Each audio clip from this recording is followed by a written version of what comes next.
Wow, I am, thank you. Thank you so much.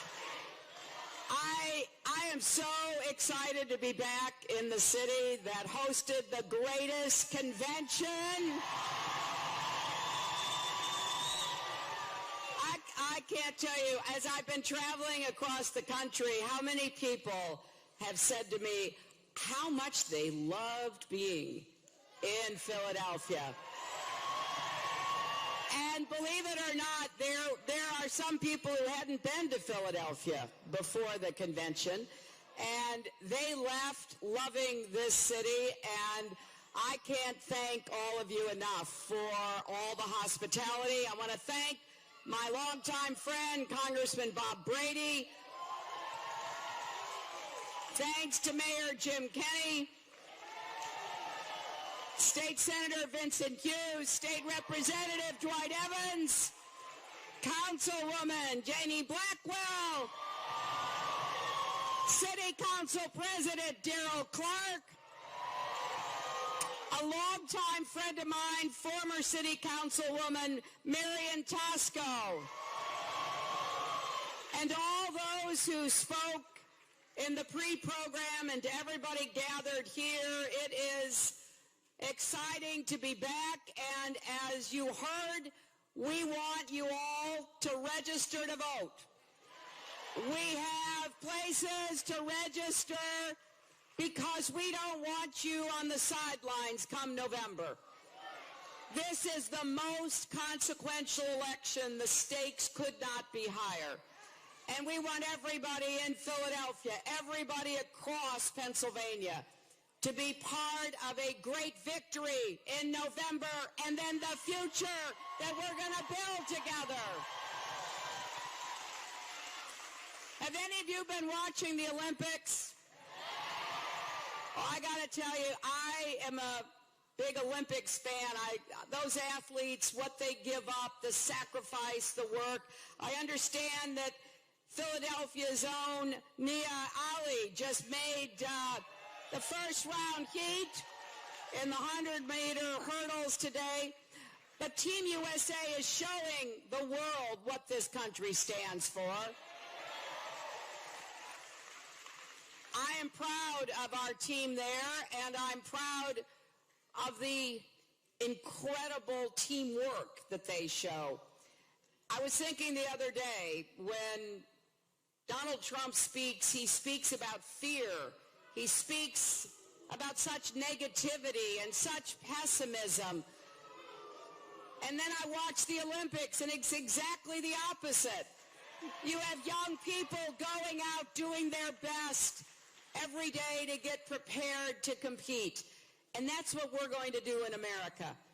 There is nothing we can't do if we put our minds to it. I was up in Scranton yesterday with Vice President Joe Biden. And we had a great day. Both Joe and I have roots in Scranton, so we saw a lot of people that we're related to, and a lot of people who tell us we're related to them. But it just reminded me of how lucky we are to be part of a country that has provided so much opportunity. It's not perfect, we know that, but there is no place that has provided more opportunity. To my grandfather, who came here as a young immigrant, worked in a factory, created a great life for his family, and then my dad, who was a small businessman in Chicago, worked hard. And I want that story to be true for every American family. And that is the principal motivation that I have in this campaign. People say to me all the time, how do you do it? They see me on TV, I'm in one state, then I'm in another state, then I'm in another state. And I'm lucky I can sleep on planes and in cars, so that helps. But what it's really all about is getting up every day and being motivated to make sure that every person in this crowd and every person in this Commonwealth and every person in this country has the same chance to live up to your dreams, the same opportunities that previous generations of Americans enjoyed.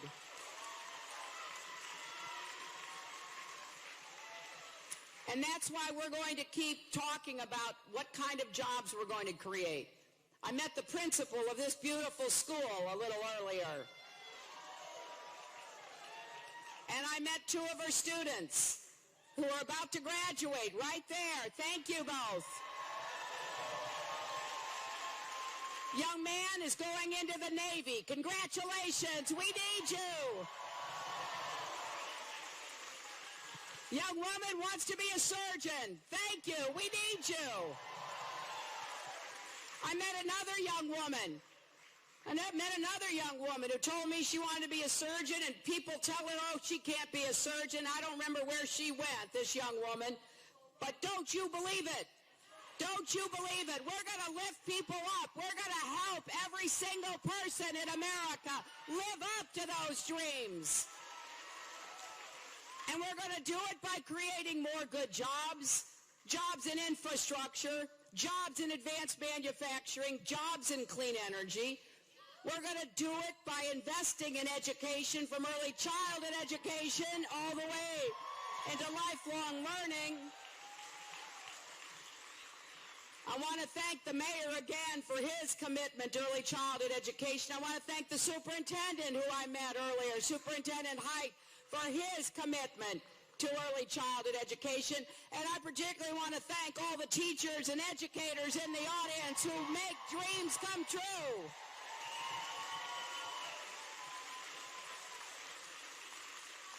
So I know what we can do together. But how are we going to pay for it? Well, I'll tell you how we're going to pay for it. We're going where the money is.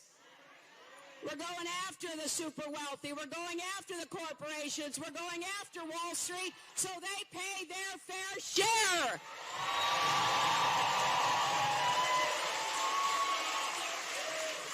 That's why I was so surprised when Donald Trump came out and talked about the economy, because actually he would give trillions of dollars in more tax breaks to the wealthy.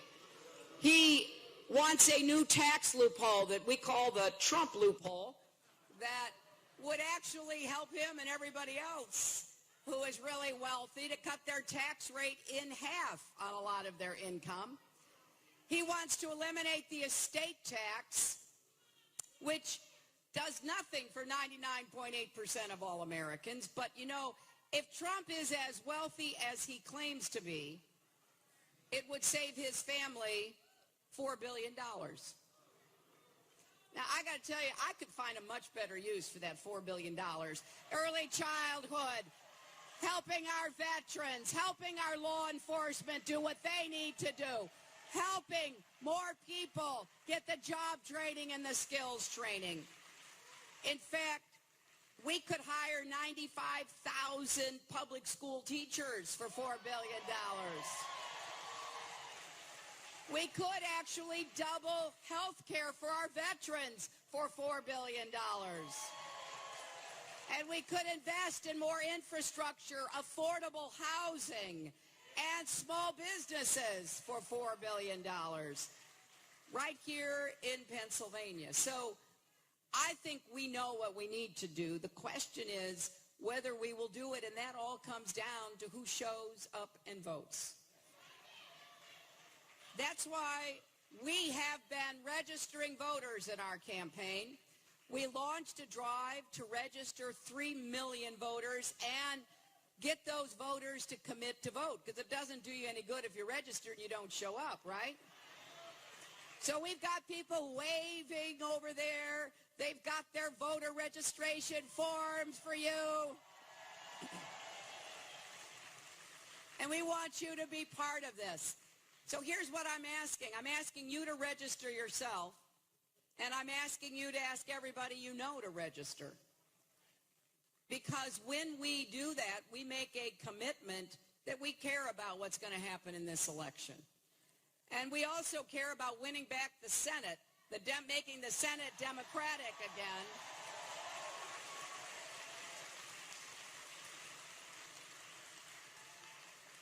and trying to pick up some more Democrats in the House of Representatives. That will help, too. You see, I have this old-fashioned idea, looking at our last two Democratic presidents, President Obama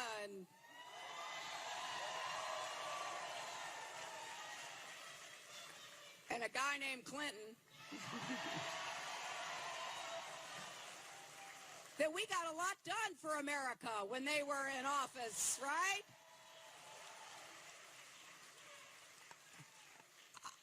You know, when I hear folks criticizing President Obama, I'm thinking, well, what don't they like? They don't like the fact that he helped us save the economy from the worst financial crash since the 1930s. They don't like the fact we now have 20 million more people who have access to affordable health care. They don't like the fact that his intervention saved the auto industry and imposed the toughest new rules on Wall Street. What don't they like? And when I hear people criticize Bill, I think, what don't they like? The peace or the prosperity? I mean, it's kind of hard to know. So don't be complacent, my friends, because even though we're doing fine right now, I'm not taking anybody anywhere for granted. We're going to work hard these next 85 days, and I can't do it without your help.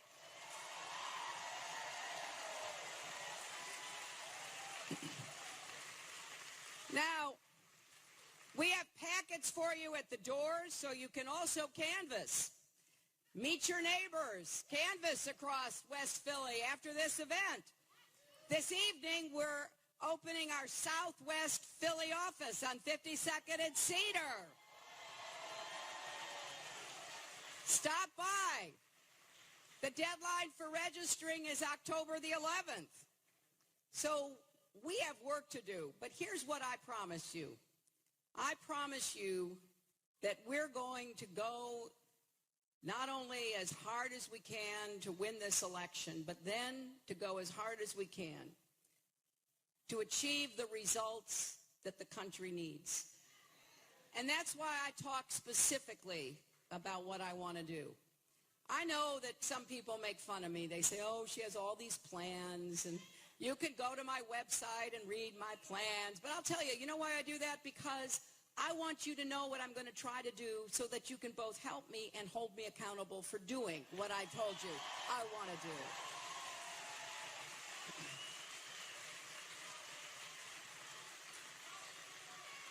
We want to create millions of new good jobs and infrastructure because our roads, our bridges, our tunnels, our ports, our airports are falling apart. Our water systems, our sewer systems are falling apart. And we also need a new modern electric grid to be able to take and distribute all the clean renewable energy that we're going to be producing. And when people say to me, well, we can't bring manufacturing back to the United States, I say, but I've seen it.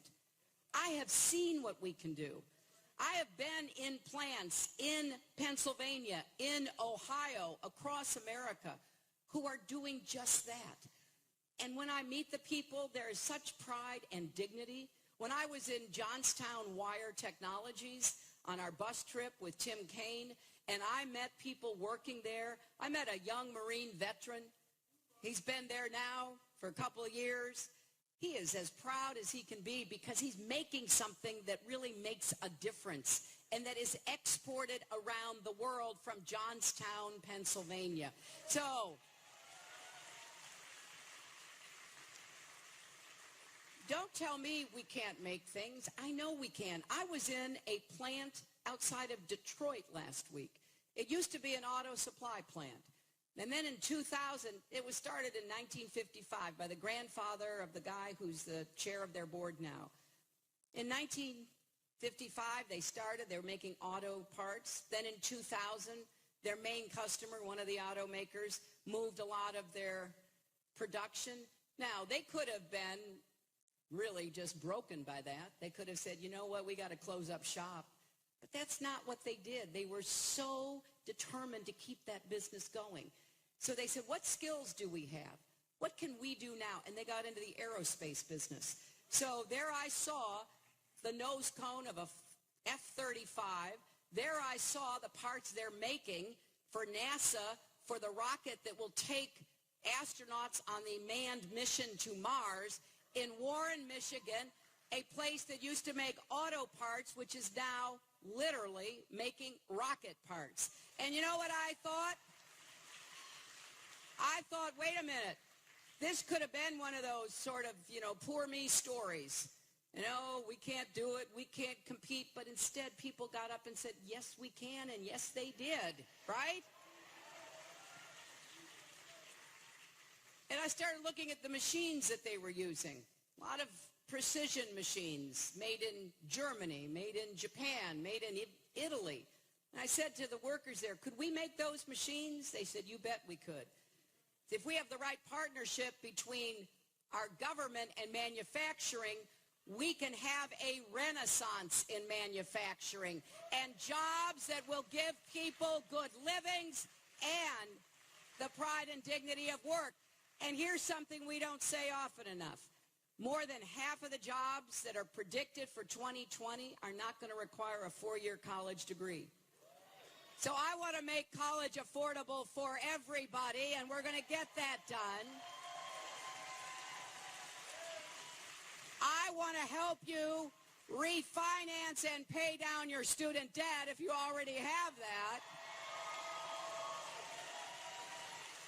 But I also want to make sure community college is free and we have more technical education back in our high schools. I want us to have more apprenticeships so that more young people get the skills that they can use to fill those jobs in 2020. So I am optimistic. And another big area where I'm optimistic is clean renewable energy, where we're going to be the 21st century clean energy superpower. Not China, not Germany, the United States of America.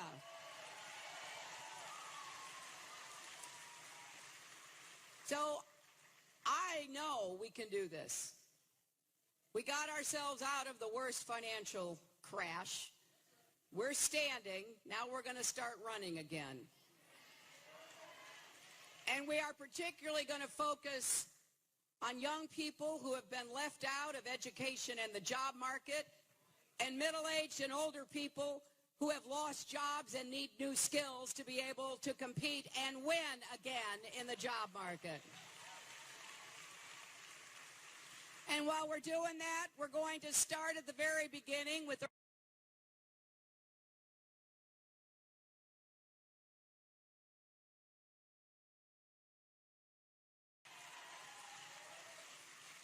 because we are stronger together, and we need all of our people to feel that they've got a shot. Even Abraham Lincoln talked about how important it was to give every American a fair shot in the race of life. That's what we've got to get back to. It's just wrong that some people do well and other people feel like they're never going to catch up.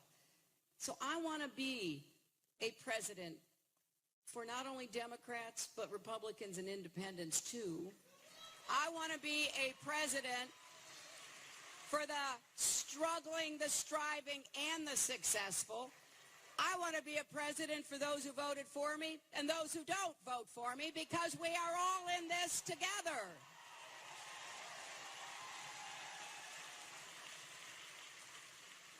So there's a lot we can do on the economy. There's a lot we can do on education. There's a lot we can do on health care.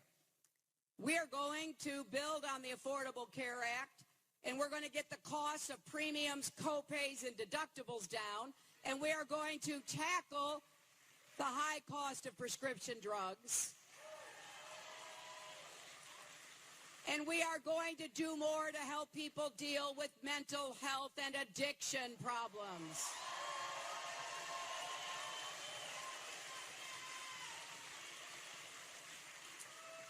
I probably have more people talking to me about mental health and addiction than nearly anything else. You know, folks talk about the economy, they talk about education, but when it gets really personal, you know, I'm in a coffee shop or talking to folks on a line here, and somebody takes my hand and pulls me closer. What they talk to me about is mental health and addiction. And shame on us if we don't do more to help people who are suffering and families who are in pain because of that. And we are going to have a national security and foreign policy that America can be proud of. We are going to lead the world in accordance with our values, in pursuance of our interests, and in furtherance of our security, along with our friends and allies. It just absolutely bewilders me when I hear Donald Trump try to talk about national security. It's not just, as Joe Biden says, it's not just he doesn't know what he's talking about. That's bad enough. But what he often says hurts us. It sends the wrong message to friend and foe alike in the world. And we are living in a complex world, one where we need steadiness, where we've got to have a real sense of how we're going to get to where we want to go to help as many people, to keep our country safe, but to do it with the kind of bigness, the kind of confidence that really marks America at our best.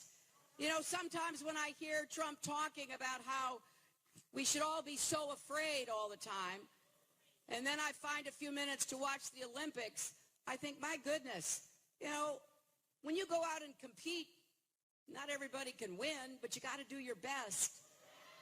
And can you imagine, you know, Michael Phelps or Simone Biles or all these other great American athletes in the locker room saying, well, I don't know, I'm too afraid to go out and compete. No. They get out there. They compete. They do their best. They demonstrate the kind of spirit that we want from all Americans. And then finally, I think we have to defend the advances in rights that we have made here in America. And I am very proud of our young people. This is the most tolerant and generous generation that we've ever seen in America. And yes, we are going to defend human rights and civil rights and women's rights and gay rights and voter rights and worker rights. Because if we're going to lift everybody up, we need to do it in a way that lets those people feel that their dignity is respected as well. And yes, I am going to take on the gun lobby to try to save lives here in Philadelphia and across Pennsylvania.